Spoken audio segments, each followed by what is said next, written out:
comments of that pastor who introduced you on that stage. He didn't make the comments on the stage. He made them afterward in an interview. Will you repudiate those comments? Well, our faith, I can no more remove my faith than I can that I'm the son of a tenant farmer. I mean, the issue is, are we going to be individuals who stand by our faith? And I have said I didn't agree with that individual's statement. And our founding fathers truly understood and had an understanding of freedom of religion. And this country is based on, as Newt talked about, these values that are so important as we go forward. And the idea that we should not have our freedom of religion to be taken away by any means. But we also are a country that is free to express our opinions. That individual expressed an opinion. I didn't agree with it, Mitt, and I said so. But the fact is, Americans understand faith, and what they've lost faith in is the current resident of the White House. Fine. Governor Romney, is that acceptable to you? You know, with regards to the disparaging comments about my faith, I've heard worse, so I'm not going to lose sleep over that. What I actually found that was most troubling in what the Reverend said in the introduction was he said, in choosing our nominee, we should inspect his religion. And someone who is a good moral person is not someone who we should select. Instead, we should choose someone who subscribes to our religious belief. That idea that we should choose people based upon their religion for public office is what I find to be most troubling. Because the founders of this country went to great length to make sure, and even put it in the Constitution, that we would not choose people who represent us in government based upon their religion. That this would be a nation that recognized and respected other faiths, where there's a plurality of faiths, where there was tolerance for other people and faiths. That's bedrock principle. And it was that principle, Governor, that I wanted you to be able to say, no, that's wrong. Reverend Jeffress, instead of saying, as you did by that introduction, knock the ball out of the park, I just said, Reverend Jeffress, you got that wrong. We should select people not based upon their faith, even though, and I don't suggest you distance yourself from your faith any more than I would, but the concept that we select people based on the church or the synagogue they go to, I think is a very dangerous and enormous departure from the principles of our Constitution. Would you still like him to say that? I'm sorry? Would you still like the governor to say that, or was that something you wanted him to say? I'll let him, it's his choice. Do you want to respond to that, Governor Perry? I have. I said I did not agree with Pastor Jeffers' remarks. I don't agree with them. I can't apologize any more than that. Yeah, that's fine. We've got a question from the audience. Currently, there's a deficit reduction measure to cut defense spending by $500 billion. Would you support such a reduction in defense spending? And if elected president, how will you provide a strong national defense? Congresswoman Bachmann, should defense be cut? Well, $500 billion is the amount that the questioner had mentioned. And don't forget, this was a historic week when it came to American foreign policy. We saw potentially an international assassination attempt from Iran on American soil. That says something about Iran, that they disrespect the United States so much that they would attempt some sort of a heinous act like that. Then we saw the President of the United States engage American troops in a fourth conflict in a foreign land. This is historic. Then on Sunday, we heard the reports that now that in Iraq, that the 5,000 troops that were going to be left there won't even be granted immunity by Iraq. This is how disrespected the United States is in the world today, and it's because of President Obama's failed policies. He's taken his eyes off the #1 issue in the world. That's an Iran obtaining a nuclear weapon.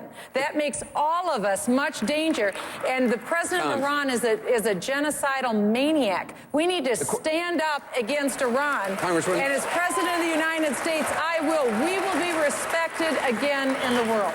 The question, though, was about budget cuts, and is everything on the table in terms of cutting the budget? Absolutely everything in the... So defense spending would be on the table, should be. Defense spending is on the table, but again, Anderson, now with the president, he put us in Libya. He is now putting us in Africa. We already were stretched too thin, and he put our special operations forces in Africa. I want to make sure it's on the table. It's on the table, but we cannot cut it by $500 billion. We can't do Speaker that to our Gingrich? brave men and women who are on the ground fighting for us. I mean, if you want to understand how totally broken Washington is, look at this entire model of a super committee, which has now got a magic number to achieve, and if it doesn't achieve the magic number, then we'll all have to shoot ourselves in the head. So when they come back with a really dumb idea to merely cut off our right leg, we'll all be grateful that they're only semi-stupid instead of being totally stupid. Now, the idea that you have a bunch of historically illiterate politicians who have no sophistication about national security trying to make a numerical decision about the size of the defense budget tells you everything you need to know about the bankruptcy of the current elite in this country in both parties. The fact is, we ought to first figure out what threatens us. We ought to figure out what strategies will respond to that. We should figure out what structures we need for those strategies. We should then cost them. I helped found the Military Reform Caucus. I'm a hawk, but I'm a cheap hawk. But the fact is to say I'm going to put the security of the United States up against some arbitrary budget number is suicidally stupid. Congressman Paul, you've proposed...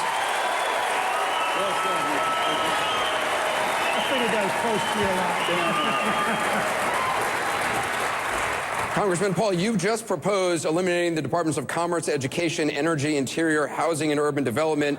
You say it'll save $1 trillion in 1 year. You're proposing a 15% cut to the Defense Department. Can you guarantee national security will not be hurt by that? I think it would be enhanced. I don't want to cut any defense. And you have to get it straight. There's a lot of money spent in the military budget that doesn't do any good for our defense. How does it help us to keep troops in Korea all these years? We're broke. We have to borrow this money. Why are we in Japan? Why do we subsidize Germany? And they subsidize their socialized system over there because we pay for it. We're broke. And this whole thing that this can't be on the table, I'll tell you what, this debt bubble is the thing you better really worry about because it's imploding on us right now. It's worldwide. We are no more removed from this than the man in the moon. Is going to get much worse.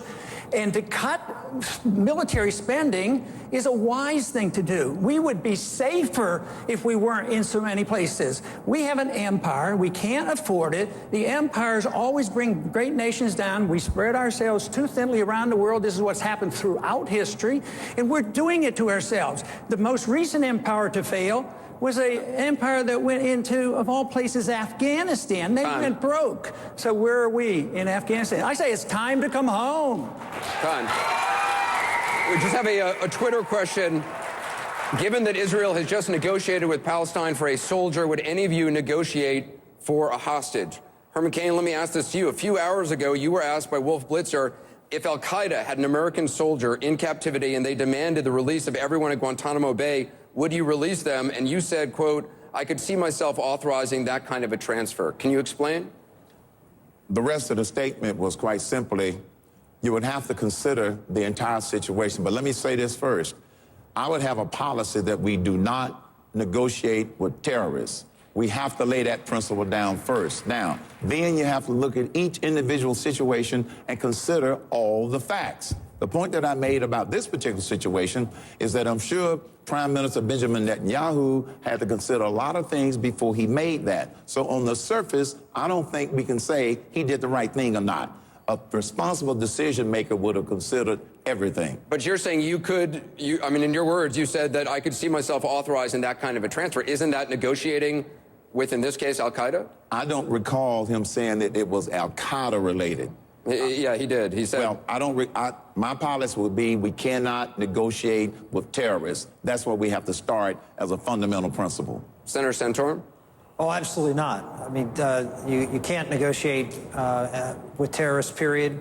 To address Congressman Paul's answer and the other answer on military spending, I would absolutely not cut one penny out of military spending. The first order of the federal government.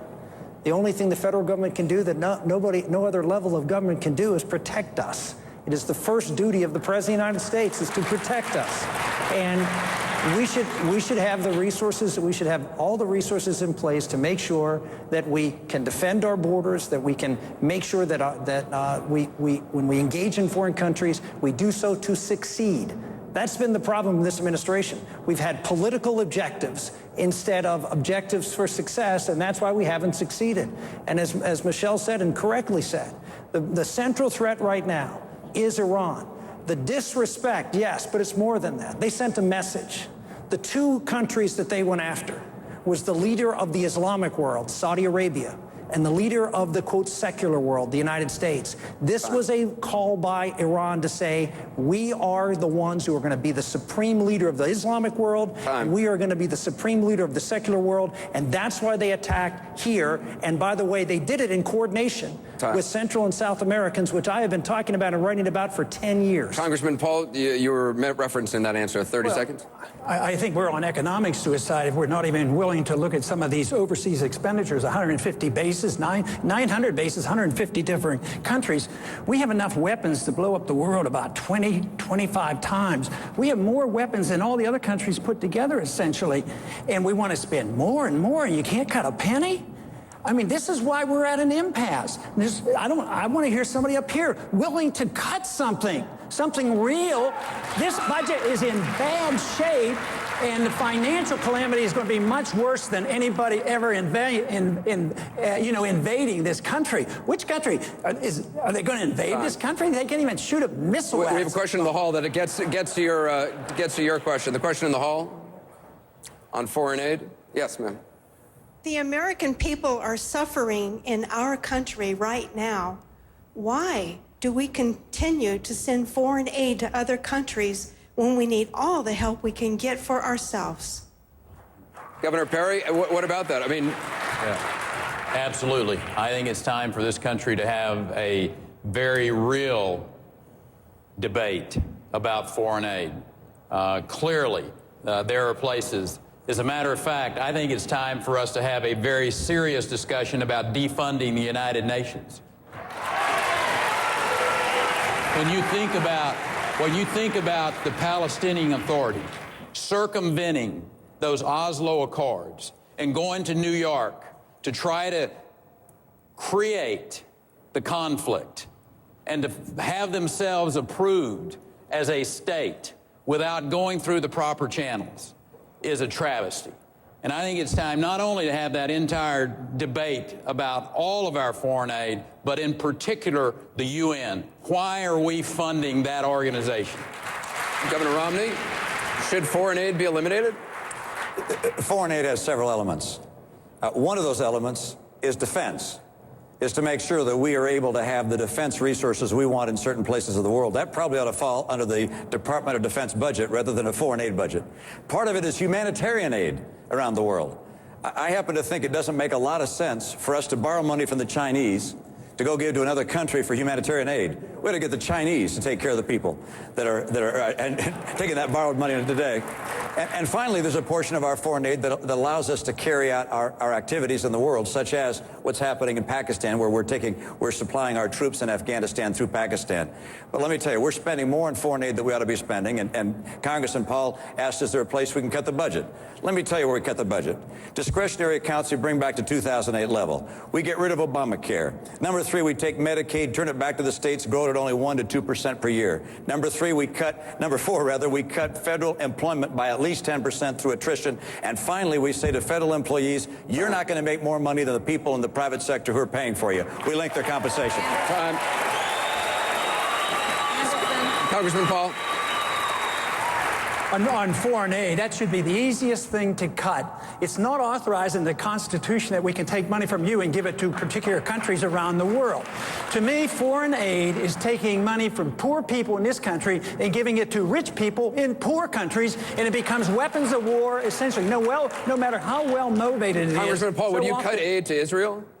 I would cut all foreign aid. I would treat everybody equally and fairly. And I don't think aid to Israel actually helps them. I think it teaches them to be dependent. We're on a bankruptcy course, and look at what's the result of all that foreign aid we gave to Egypt.